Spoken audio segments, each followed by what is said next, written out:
So what I want to do is just read the last paragraph of this question about the inner child, because I think it's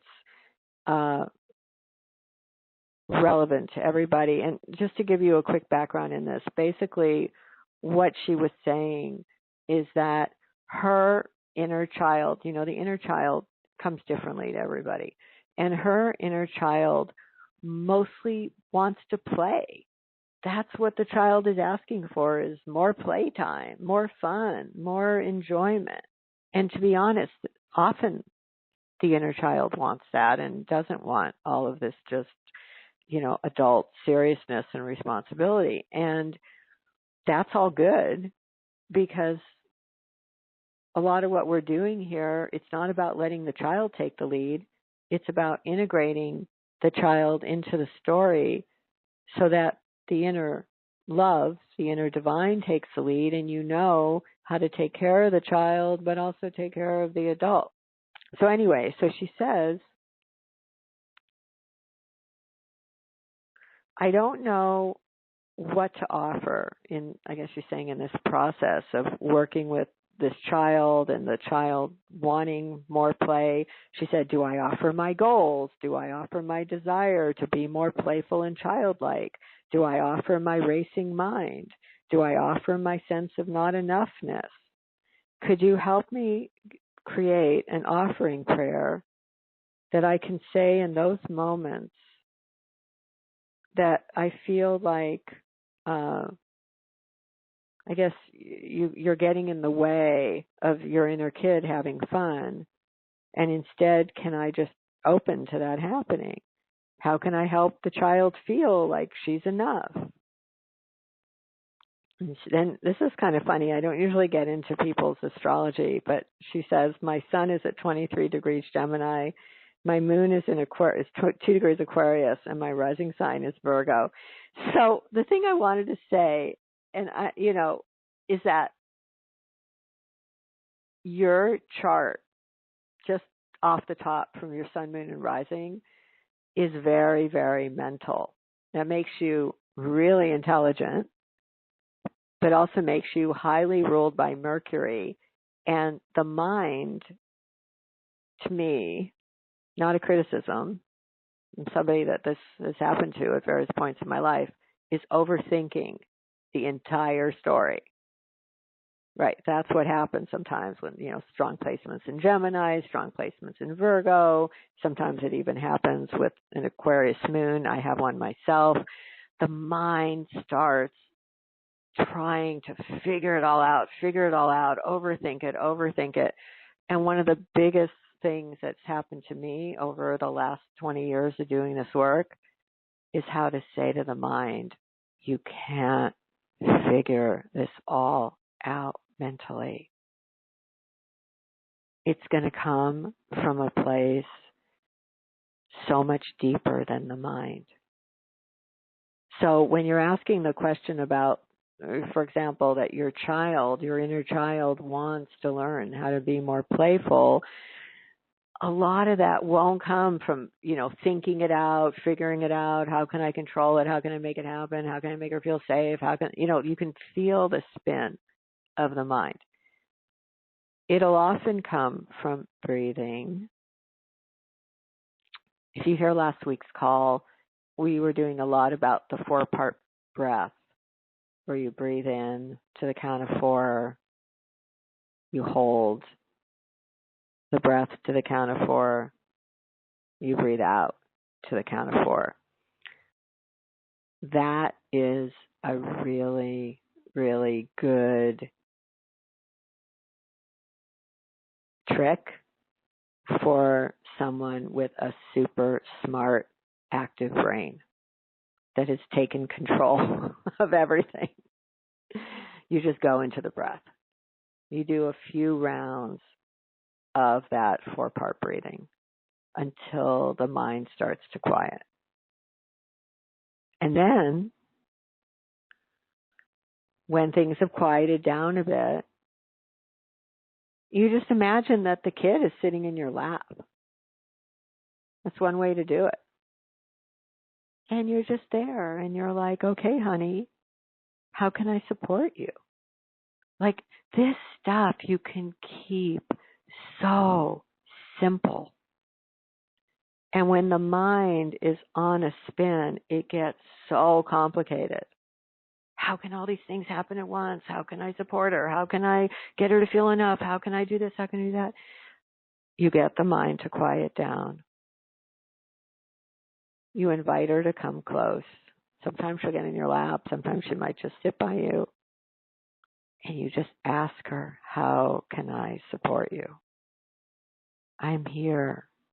I love you. Believe it or not, often that is enough. Same thing with the question of, how do I get her to feel that she's enough? Don't get involved in a whole, mental excursion about that. Again, come back to the breath. Quiet down. You just start to say to her, honey, this might take a while because you didn't grow up thinking that you're enough. So it may take a little while, but I promise you, I will be here with you as this all unfolds. And little by little, bit by bit, you will come to see that you are enough. Because it's inevitable. That's what I found with this work, is if you can help the mind calm down, stop the spin cycle, do the breathing, do the offering. It's not one more to-do list. When the mind quiets down,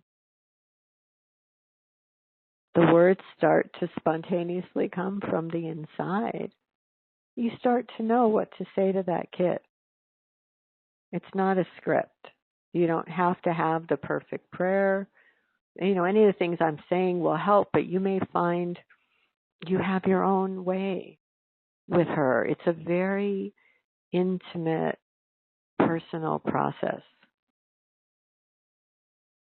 And, a prayer that simply says, okay, God, I'm ready to move to the next level with my inner kid. I'm ready to go deeper with the inner kid, or make me ready to go deeper with the inner kid. Make me ready to finally begin to listen and care for her.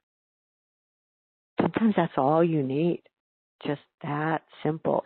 You don't have to work out all the intricacies of these million pieces of the puzzle, because that's what the great self knows how to do.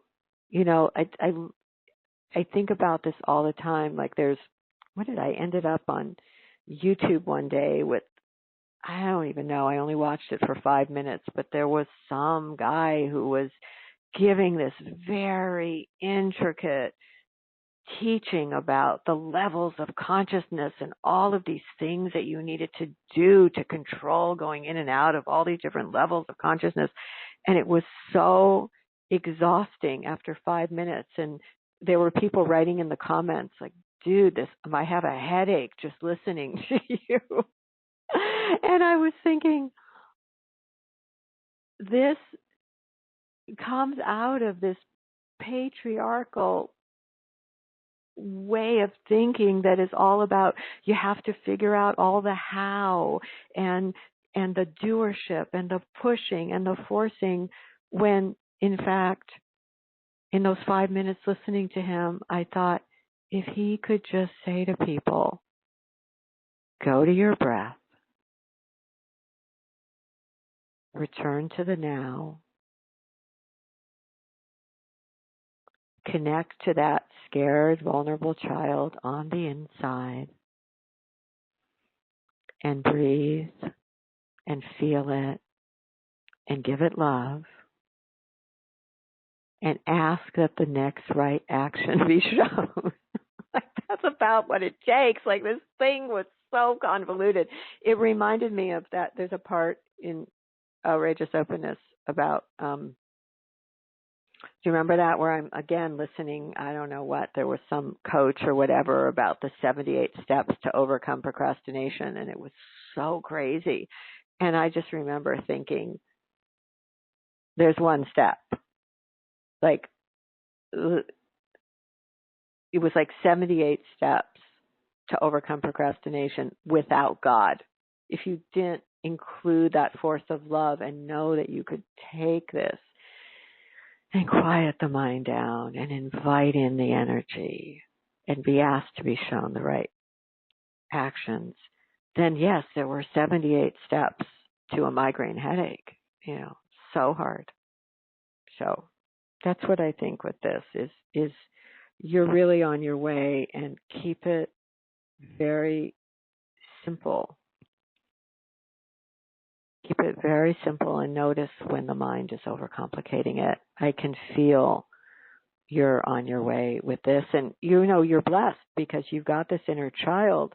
She's very clear about what she wants, and I think that's coming out of your Gemini Aquarius. She wants that playful, light, free energy, like even zany. I have that myself with an Aquarius moon. Everyone with an Aquarius moon has a little bit of zaniness to them. And, it's a blessing. You keep that your whole life.